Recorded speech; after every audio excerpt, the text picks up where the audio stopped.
오늘 성경 말씀은 구약 성경 잠언 16장 1절에서 3절 말씀입니다. 구약 성경 잠언 16장 1절에서 3절 말씀 보시겠습니다. 마음의 경영은 사람에게 있어도 말의 응답은 여호와께로부터 나오느니라. 사람의 행위가 자기 보기에는 모두 깨끗하여도 여호와는 심령을 감찰하시느니라. 너의 행사를 여호와께 맡기라. 그리하면 내가 경영하는 것이 이루어지리라. 아멘. 네, 반갑습니다. 좌우에 계신 성도님들과 인사 한번 하도록 하겠습니다. 주 안에서 사랑하고 축복합니다. 아멘. 네, 제 소개를 어떻게 해야 될지 좀 난감합니다. 제가 올해 2015년 한 해를 쉬고 있었습니다. 그래서 제가 반석교회 출석을 하고 있었습니다. 그래서 그런 인연으로 최종호 담임 목사님께서 오늘 말씀을 전할 수 있는 기회를 허락하신 것 같습니다. 먼저 최종호 담임 목사님께 감사드리고 또 당회원들과 성도님들께 감사를 드립니다. 오늘 말씀 안에서 서로 은혜를 나눌 수 있기를 바라겠습니다. 오늘은 신앙생활의 기본 원리라는 제목으로 말씀을 나누려고 합니다.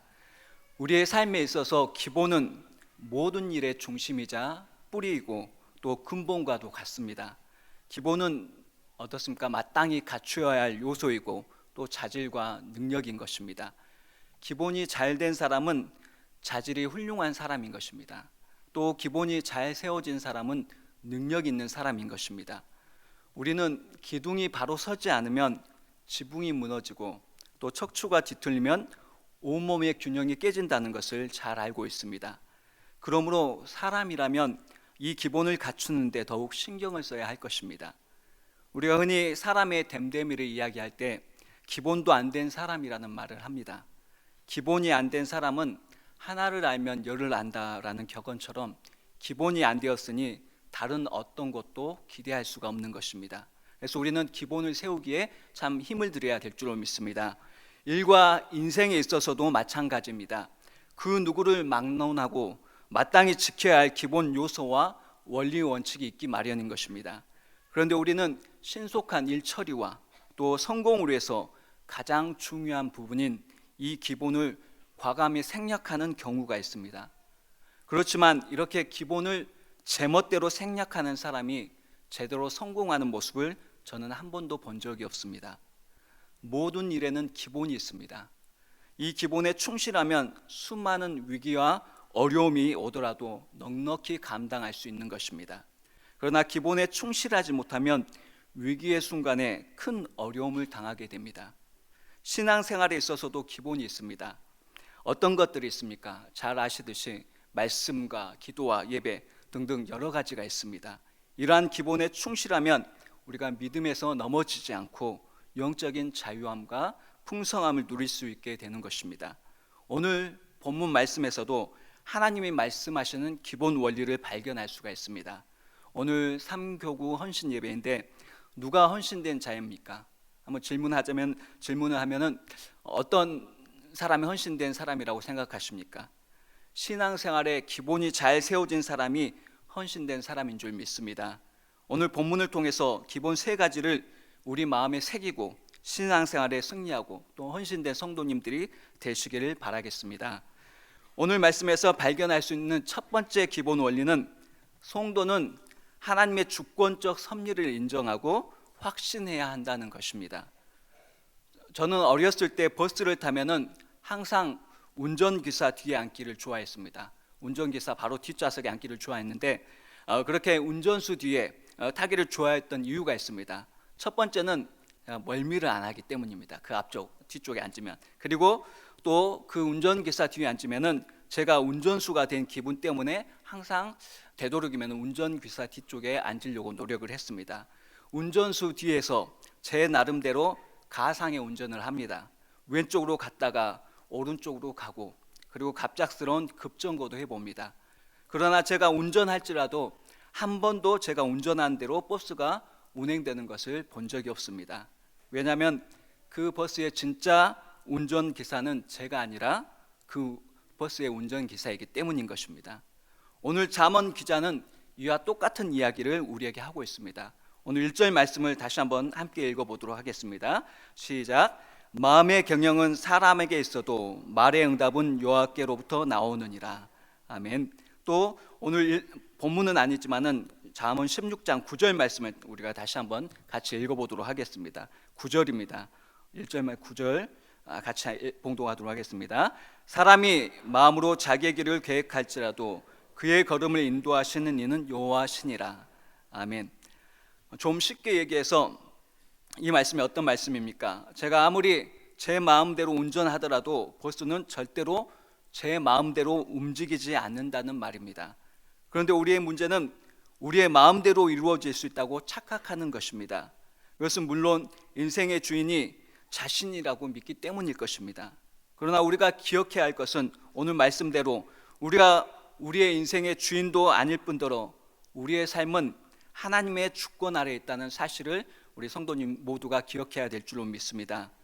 예레미야 10장 23절에서도 동일한 말씀을 하고 있습니다. 예레미야 10장 23절 말씀 제가 한번 봉독해 드리겠습니다. 여호와여 내가 알거니와 사람의 길이 자신에게 있지 아니하니 걸음을 지도함이 걷는 자에게 있지 아니하니이다 라고 말씀을 하고 있습니다. 이것이 바로 우리가 신앙생활을 하면서 반드시 기억해야 할 기본 원리 중에 하나인 것입니다. 우리가 제 아무리 인생의 길을 계획하고 걸어간다 해도 응답은 하나님께 있는 줄 믿습니다. 결과는 하나님께서 내시는 것입니다. 즉 우주와 세상 인류의 역사와 개인의 역사는 하나님의 주권적 섭리에 달려있다라는 것이 오늘 본문 1절 말씀의 의미인 것을 우리가 기억해야 될 줄로 믿습니다. 사랑하는 성도님 여러분, 내가 계획하고 행하는 것 같지만 그 속에 하나님의 주권적 섭리가 역사하고 있습니다. 어떤 영어 성경에서는 1절 말씀을 이렇게 번역을 하고 있습니다. 1절 말씀, 사람이 계획들을 정교하게 세워가지만 결정권은 하나님께 있다라고 번역을 합니다. 사람들이 정교하게 자신의 인생의 계획들을 세워가고 진행해 가지만 그 결정권은 하나님께 있다라고 번역을 한 것입니다.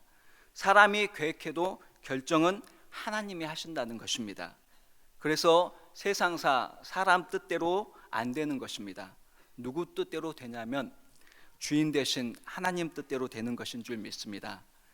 그리스도인은 단순히 하나님의 자녀인 것이 전부가 아닙니다. 예수 그리스도의 장성한 분량이 충만한 데까지 이르기까지 성장해야 될 줄로 믿습니다. 그리고 신앙이 성장하려면 가장 중요한 것은 예수 그리스도의 주재권입니다. 주재권이란 무엇입니까? 주권이 누구에게 있느냐 하는 것입니다. 우리는 말 그대로 하나님의 주인 되심, 예수 그리스도의 주인 되심을 인정하고 순종하며 사는 것입니다. 성도의 삶 속에서 주재권이 제대로 세워져 있지 않다면 결정적인 순간에 결국 자기의 생각을 쫓는 인생이 될 수밖에 없는 것입니다. 그래서 오늘 말씀에서 우리에게 교훈하고 있는 그 말씀을 기억하면서 우리 삶 가운데서 하나님의 주권을 인정하고 그 주권을 온전히 세우기 위해 힘쓰는 귀한 성도님의 삶이 되어야 될 줄로 믿습니다. 오늘날 많은 성도들이 입술로는 하나님의 주권적인 섭리를 인정하지만 실생활에서는 자기 고집대로 살아가는 것을 종종 볼 수 있습니다. 그러나 우리가 아무리 어떤 일을 하기 위해 계획을 세워도 하나님께서 허락하시지 않으면 헛수고인 것입니다. 그래서 솔로몬은 시편 127편 1절에서 우리에게 교훈을 하고 있습니다. 우리가 수고스럽지만 시편 127편 1절 말씀 한번 함께 찾아보도록 하겠습니다.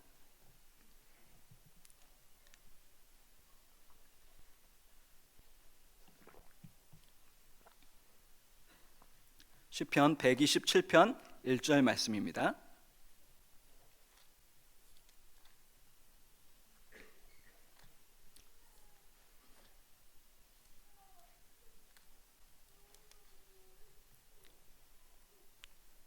예, 898쪽에 있습니다.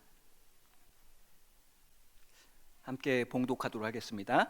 여호와께서 집을 세우지 아니하시면 세우는 자의 수고가 헛되며 여호와께서 성을 지키지 아니하시면 파수꾼의 깨어 있음이 헛되도다. 아멘. 하나님이 함께 하시지 않고 허락하시지 않으면 아무것도 안 되는 것이다 라고 말씀을 하고 있는 것입니다. 창세기 45장 이후를 보면은 요셉이 자신을 애굽의 노예로 팔았던 형들을 다시 만나게 되는 장면이 나옵니다. 요셉은 형들에게 창세기 50장 19절에서 이렇게 말을 합니다. 당신들은 나를 해하려 하였으나 하나님은 그것을 선으로 바꾸사 오늘과 같이 많은 백성의 생명을 구원하게 하시려 하셨나니.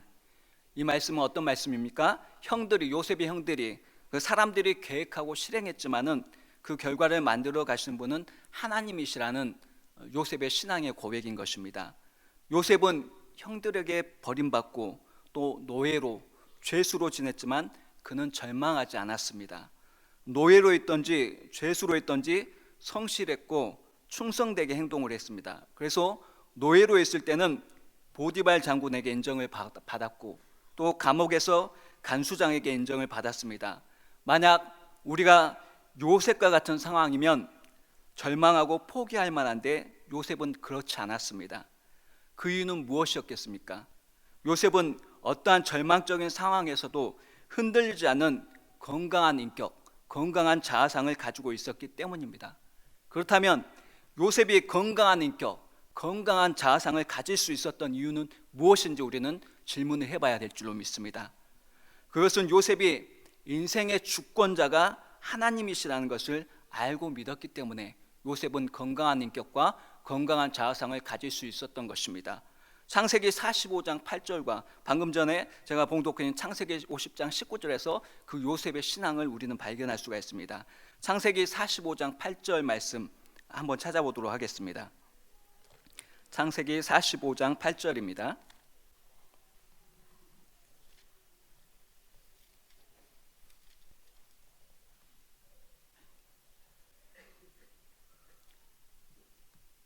창세기 45장 8절 말씀입니다. 72쪽입니다. 요셉의 고백입니다. 함께 합독하겠습니다. 그런즉 나를 이리로 보낸 이는 당신들이 아니오 하나님이시라. 하나님이 나를 바로에게 아버지로 삼으시고 그 온 집의 주로 삼으시며 애굽 온 땅의 통치자로 삼으셨나이다.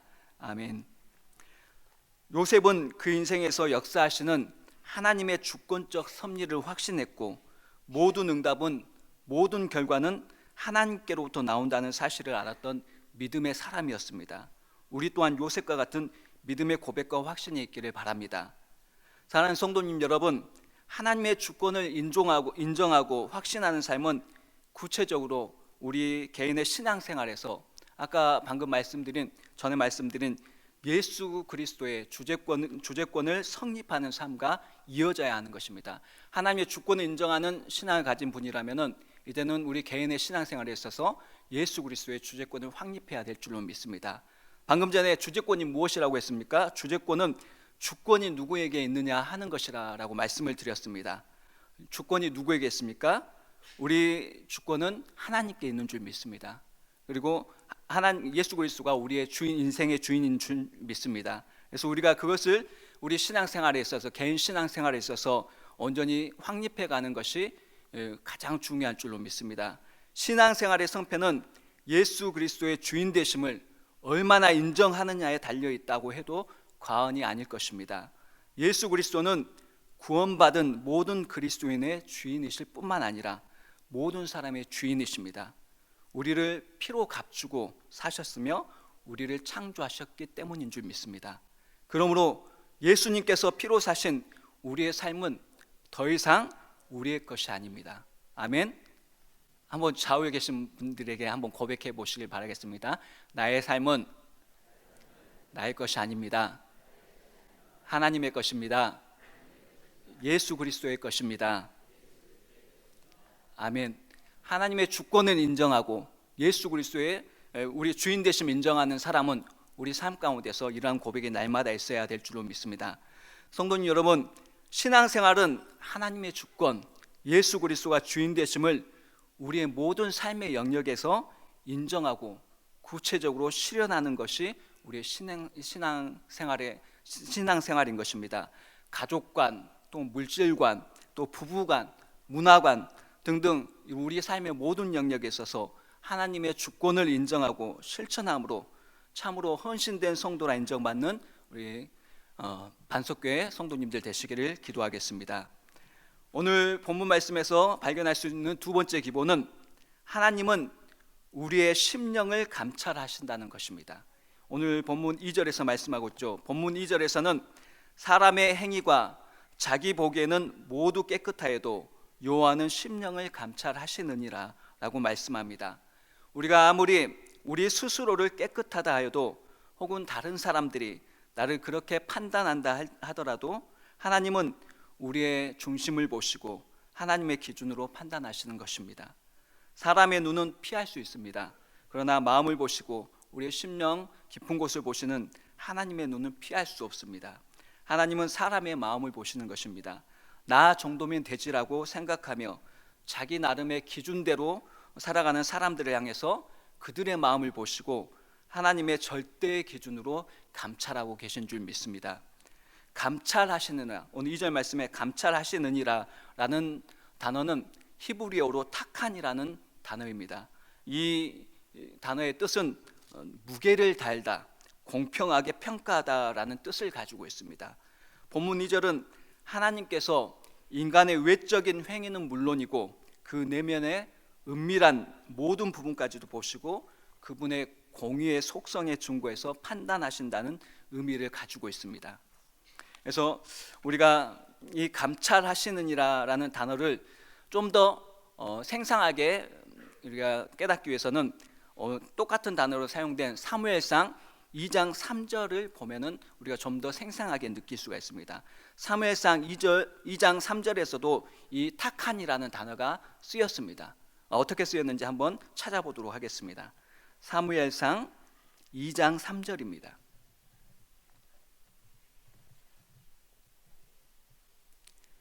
구약성경 409쪽에 있습니다. 사무엘상 2장 3절.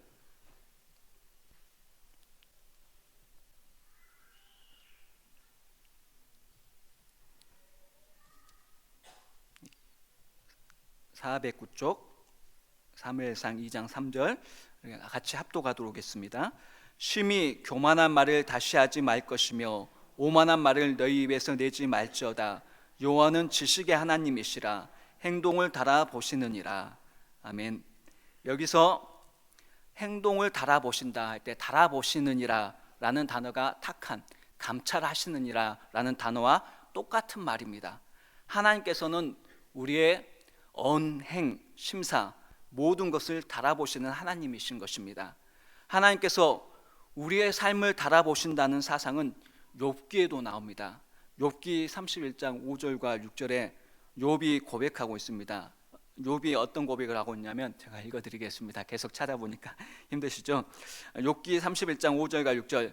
만일 내가 허위와 함께 동행하고 내 발이 속임수에 빨랐다면 하나님께서 나를 공평한 저울에 달아보시고 그가 나의 온전함을 아시기를 바라노라 라고 욥은 고백을 하고 있습니다.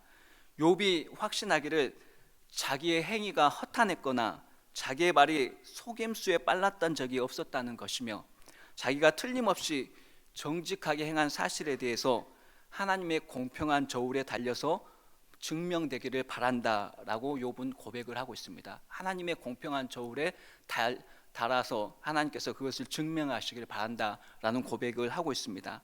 성도님 여러분, 욥의 말처럼 우리의 언행 심사가 사람들 보기에 어느 정도의 가치와 무게가 나가느냐 하는 것은 문제가 아닙니다. 우리의 모든 것을 달아보시는 하나님 앞에서 어느 정도의 무게가 나가느냐가 더욱 중요한 줄로 믿습니다. 바벨론의 벨사살 왕은 사람들 보기에는 최고로 높은 자요 존귀한 자였습니다. 그러나 우리의 삶을 달아보시는 하나님 앞에서 그의 무게는 어느 정도였는지 아십니까? 다니엘서 5장 27절에서 벨사살 왕의 무게에 대해서 말씀하고 있습니다. 다니엘서 5장 27절에서 이렇게 증거를 하고 있습니다. 데겔은 왕을 저울에 달아보니 부족함이 보였다 하며 라고 증거를 하고 있습니다. 벨사살 왕이 잔치상을 버려서 잔치를 벌이고 있을 때 하나님의 손이 나와서 벽에다 글자를 썼습니다. 그 중에 데겔이라는 단어가 있는데 이 데겔은 왕을 저울에 달아보니 부족함이 보였다라는 의미를 가지고 있습니다. 사람의 눈에는 가장 존귀한 자요, 최고의 권세를 가진 자였으나 그 인생을 달아보시는 하나님의 저울에 달릴 때 하나님께서 원하시는 무게에 미달되었던 것입니다. 우리의 행동의 동기나 결과나 진실성이 그것을 달아보시는 하나님 앞에서 과연 어느 정도의 무게가 나갈 것 같습니까? 벨사살 왕과 같이 저울에 달려서 미달된 인생이 아니라 주 앞에서 큰 자가 되고 무게가 나간 인생이 되어야 될 줄로 믿습니다. 한 가지 더 말하고 싶은 것은 성경은 우리의 말과 행동, 마음을 감찰하시는 하나님을 아는 자는 결코 죄를 지을 수 없고 거룩하고 의롭고 깨끗한 생활을 할 수밖에 없다는 사실을 성경의 여러 곳에서 말씀을 하고 있습니다. 그 가장 대표적인 보기가 오늘 계속해서 말하는 욥에서 나옵니다. 욥기 31장에서 31장 1절과 4절에서 이런 말을 하고 있습니다. 욥은 처녀에게 주목할 수 없다고 말을 하고 있습니다. 왜냐하면 처녀에게 주목하는 죄를 범할 때 하나님께서 내리시는 벌이 무서워서 그렇게 못하겠다는 것입니다. 하나님이 내 행동과 마음 보시고 살피시고 심판하시는, 감찰하시는, 달아보시는 그 하나님이시라는 사실을 안다면 감히 처녀에게 주목하는 그런 죄를 지을 수 없다는 것이 욥의 고백인 것입니다. 4절에서 31장 욥기 31장 4절에서 욥은 이렇게 말을 합니다. 그가 내 길을 살피지 아니하시느냐, 내 걸음을 다 세지 아니하시느냐라고 말하고 있습니다. 그런 하나님, 내 길을 살피시고 감찰하시고 달아보시는 그런 하나님 앞에서 내가 어찌 감히 처녀에게 주목하겠느냐, 어찌 죄악된 삶, 불의한 삶, 죄악투성이의 삶을 살 수 있겠느냐라고 욥은 고백하고 있는 것입니다. 하나님이 살아계시고 우리의 언행 심사를 감찰하시고 계시다는 사실을 아는 사람이라면 마땅히 거룩하고 깨끗하고 의로운 생활을 할 수밖에 없다라고 성경은 우리에게 교훈하고 있습니다. 그러나 반대로 감찰하시는 하나님, 우리의 언행 심사를 달아보시는 하나님을 알지 못하는 사람은 교만과 위선과 불의한 인생, 죄악투성이의 인생을 살 수밖에 없다라고 성경은 말씀하고 있습니다. 마태복음 23장 25절을 보면은 예수님께서 바리새인들의 외식과 위선을 책망하시는 모습이 나옵니다. 화 있을진저 외식하는 서기관들과 바리새인들이요, 잔과 대접의 겉은 깨끗이 하되 그 안에는 탐욕과 방탕으로 가득하게 하는도다 라고 말씀을 하셨습니다. 예수님께서는 바리새인들의 외식된 마음의 중심을 보시고 그들을 책망하신 것입니다. 또 사도행전 5장에서는 아나니아와 삽비라의 사건이 있습니다. 바나바가 자신의 밭을 팔아 사도들에게 내어놓았습니다. 그래서 바나바에게 동기부여를 받고 아나니아와 삽비라 부부도 그들의 소유를 팔아서 사도들에게 드렸습니다. 그러나 팔았던 소유 전부를 드리지 않고 얼마를 숨겼습니다. 아나니아와 삽비라는 사도들의 눈을 속임으로 인해서 하나님마저도 속일 수 있다고 착각을 했던 것입니다. 그러나 하나님은 그 심령 속 깊은 곳에 있는 거짓과 불의를 감찰하시고 또 심판하셨습니다. 로마서 12장 1절에서는 바울이 이방인의 죄악을 말하면서 이렇게 말을 합니다. 로마서 12장 1절에 이방인의 죄악들을 두루 이야기하면서 시작하기를 하나님을 알되, 이방인을 향해서 하나님을 알되라고 말을 합니다. 이방인들이 하나님이 계시다는 사실을 막연하게 알기는 알지만 하나님께서 살아계셔서 우리의 인생을 감찰하시고 심판하신다, 우리의 인생을 달아보신다는 이 사실을 정확하게 몰랐기 때문에 그들은 죄악된 삶을 살았다라고 사도 바울은 이야기하고 있습니다. 하나님을 알되, 이방인 향해서 사도 바울이 하나님을 알되라고 말을 하지만은 29절에서 하반절에 나오는 죄악을 짓고 있었다라고 사도 바울은 이야기를 하고 있습니다. 로마서 1장 29절 하반절에 어떤 죄악들이 나옵니까? 제가 한번 봉독해 드리겠습니다. 곧 모든 불의, 추악, 탐욕, 악의가 가득한 자요, 시기, 살인, 분쟁, 악독이 가득한 자요, 수군수군하는 자요, 비방하는 자요, 하나님께서 미워하신 자요, 능욕하는 자요, 악을 도모하는 자요, 부모를 거역하는 자요, 우매한 자요, 배약하는 자요, 무정한 자요, 무자비한 자라고 말을 하고 있습니다. 이방인들을 향해서. 여기에서 이 모든 죄악들이 왜 나왔습니까? 왜 나왔느냐? 하나님께서 살아계셔서 우리의 모든 언행 심사를 일일이 감찰하시고 거기에 대해 평가하신다는 엄연한 사실을 이방인들은 몰랐기 때문에 저질러진 죄들이라고 사도 바울 우리에게 교훈을 하고 있습니다. 사랑하는 성도님 여러분, 하나님 앞에서 우리의 모든 언행 심사를 숨길 수 없습니다. 이 사실을 깨닫게 된다면 우리는 결코 교만하거나 외식적이고 불의한 삶을 살지 않게 될 것입니다. 우리의 마음을 감찰하시는 하나님, 그리고 우리의 마음을 언행 심사를 달아보시는 하나님 앞에서 살아가시는 성도님들 될 수 있기를 바라겠습니다. 마지막으로 본문을 통해서 발견할 수 있는 세 번째 기본이 있습니다. 세 번째 기본은 하나님께 우리의 모든 행사를 맡겨야 한다는 것입니다. 오늘 잠언 16장 3절에서 너의 행사를 여호와께 맡기라, 그리하면 내가 경영하는 것이 이루어지리라 라고 말씀하십니다. 여기서 맡기다라는 말의 원문은 굴리다, 내어 던진다, 위탁하다 라는 뜻이 있습니다. 조금이라도 남겨두지 않고 하나님께 몽땅 내어 던지는 것이 맡기는 것입니다. 하나님께 모든 것을 전적으로 위탁하라는 것입니다. 이 말은 신앙인으로서 너무나 많이 듣는 내용일 것입니다. 그런데 사람들은 정말 여간해서 맡기려고 하지 않습니다. 우리 인생, 우리 스스로의 힘으로 어떻게 해보려고 애를 씁니다. 자기의 지혜와 능력, 사람을 의지하며 인생의 문제를 해결하려고 합니다. 이런 사람들을 향해서 하나님께서 말씀하십니다. 예레미야 17장 5절 6절을 우리가 함께 찾아보도록 하겠습니다. 예레미야 17장 5절 6절입니다.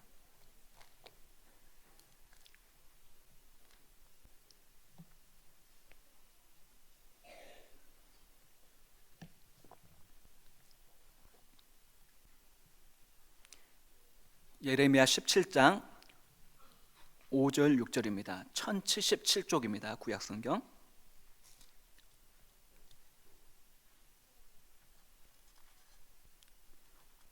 (1077쪽) 예레미야 17장 5절 6절 우리가 한 목소리로 합독하겠습니다. 시작. 여호와께서 이와 같이 말씀하시니라. 무릇 사람을 믿으며 육신으로 그의 힘을 삼고 마음이 여호와에게서 떠난 그 사람은 저주를 받을 것이라. 그는 사막의 떨기나무 같아서 좋은 일이 오는 것을 보지 못하고 광야 간조한 곳 건건한 땅 사람이 살지 않는 땅에 살리라. 아멘. 예레미야 선지자가 이스라엘을 향해서 심판의 메시지를 선포합니다. 그런데 이스라엘 백성이 심판을 받는 이유는 한마디로 말해서 하나님을 의지하지 않았기 때문이라고 말씀하시는 것입니다. 이스라엘 백성들이 망하는 이유, 하나님께 맡기지 않아서, 하나님께 위탁하지 않아서라는 것입니다. 하나님께 맡기지 않고 사람을 믿고 육신으로 그의 힘을 삼았기 때문인 것입니다. 하나님을 의지하지 않는 인생은 사막의 떨기나무와 같은 인생이 될 것임을 말씀하고 있습니다. 광야, 간조한 곳, 건건한 땅, 사람이 살지 않는 땅에 사는 인생이 됩니다. 즉 외로운 인생이 될 것이고 떨기나무처럼 열매를 맺지 못하는 인생이 되는 것입니다. 그러나 반대로 예레미야 17장 7절과 8절에서는 반대되는 인생에 대해서 말씀하고 있습니다. 우리가 방금 읽은 5절 6절 아래 7절과 8절을 우리가 다시 한번 한 목소리로 합독하도록 하겠습니다. 시작. 그러나 무릇 여호와를 의지하며 여호와를 의뢰하는 그 사람은 복을 받을 것이라. 그는 물가에 심어진 나무가 그 뿌리를 강변에 뻗치고 더위가 올지라도 두려워하지 아니하며 그 비 청청하며 가무는 해도 걱정이 없고 결실이 그치지 아니함 같으리라. 아멘. 하나님을 의지하고 하나님께 맡기는 인생은 물가에 심어진 나무와 같은 축복을 누릴 것이라 라고 말씀하고 있습니다. 믿는 사람이라고 해서 인생에 고난과 어려움이 없는 것은 아닙니다. 그러나 하나님을 의뢰하기에 더위가 올지라도 또 인생에 가무는 해에도 두려움과 걱정이 없는 인생이 될 것이다 라고 약속하고 계십니다. 또한 사시사철 푸르며 열매가 그치지 않을 것을 약속하고 있습니다. 하나님을 의지함으로, 하나님께 우리 인생의 모든 것을 전적으로 위탁함으로 물가에 심어진 나무와 같은 축복을 누리시는 우리 광주 반석교회 성도님들 될 수 있기를 바라겠습니다. 성도의 삶은 하나님께 맡기느냐 맡기지 못하느냐에 따라 그의 행복과 불행이 결정됩니다. 하나님께 맡기고 사는 사람은 기쁨과 감사와 축복의 삶을 살게 될 것이지만, 하나님께 맡기지 못하는 사람은 염려와 불안과 절망 속에 살 수밖에 없을 것입니다. 많은 문제들, 우리 인생에 있어서 많은 문제들이 하나님께 맡기지 못하는 데서 오는 문제인 것입니다. 내가 뭐든지 해야 되고, 내가 하면 다 할 수 있고, 내 능력이면 다 된다, 내 방법이면 된다 라고 생각하는 것은 교만인 것입니다. 하나님을 무시하는 행위인 것입니다.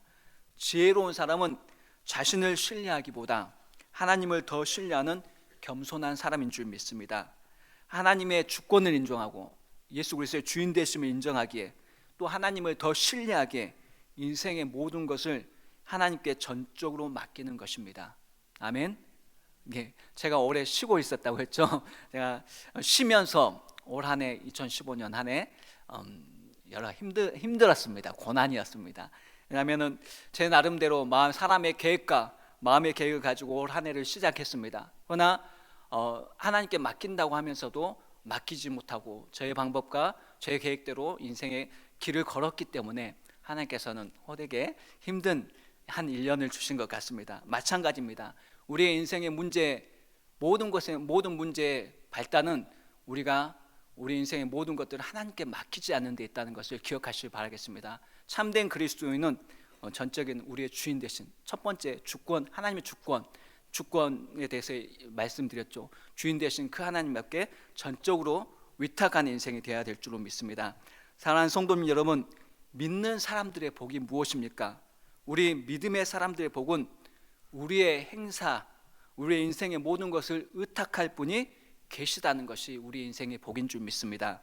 그분은 바로 전능하신 하나님이십니다. 그리고 우리를 향하신 사랑이 진실하신 하나님이십니다.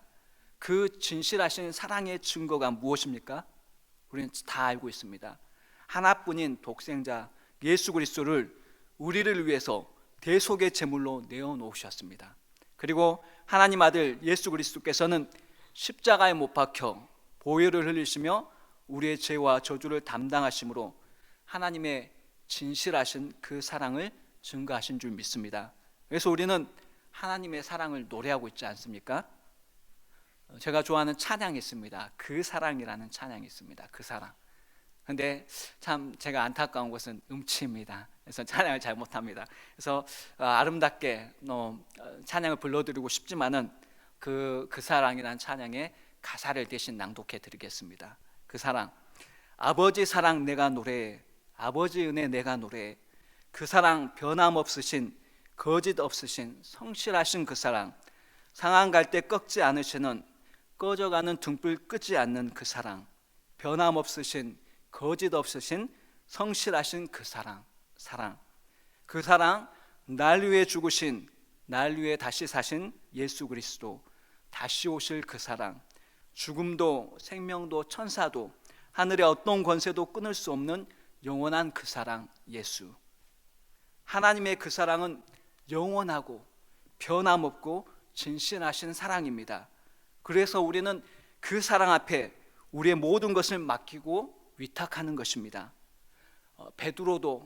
사도 베드로도 바울도 수많은 믿음의 선배들이 그 사랑에 매여 전적인 위탁자의 삶을 살았습니다. 그리고 그 사랑 때문에 참된 기쁨과 평안을 소유한 줄로 믿습니다. 하나님께 모든 것을 맡기는 것, 이것이 신앙의 기본인 것입니다. 그리할 때 참 평안과 기쁨이 있게 될 줄로 믿습니다.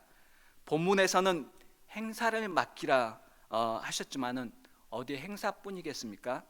시편 37편 5절에서는 너희의 길을 여호와께 맡기라 라고 말씀합니다. 또 시편 55편 22절에서는 내 짐을 여호와께 맡겨버리라 라고 말씀하셨습니다. 그리고 베드로전서 5장 7절에서는 너희 염려를 다 주께 맡겨버리라 라고 말씀하고 있습니다. 우리의 인생의 행사와 길과 짐과 염려 등 모든 것을 하나님께 맡기시고 참된 축복의 길을 걸어가시는 우리 광주 반석교회 성도님들 될 수 있기를 바랍니다. 말씀 마치겠습니다. 하나님은 개인과 세상, 온 우주의 역사를 하나님의 주권적인 섭리로 이끌어 가시며 응답과 결과를 만들어 가신다는 것을 확신하시길 바라겠습니다. 그리고 우리 인생의 주인 되신 하나님 예수 그리스도께 온전히 주권을 온전히 드리는 귀한 성도님의 삶이 될 수 있기를 바라겠습니다. 마음을 감찰하시고 달아보시는 하나님 앞에서 무게 있는 인생을 사시는 우리 성도님 될 수 있기를 바라겠습니다. 인생의 모든 것을 영원하시고 변함없으시고 진실하신 사랑을 가지신 하나님께 맡기시는 전적인 위탁자가 되시길 바랍니다. 이 믿음의 기본 세 가지를 붙들고 늘 승리하시고 또 헌신된 삶을 살아가는 귀한 광주 반석교회 성도님 될 수 있기를 기도하겠습니다.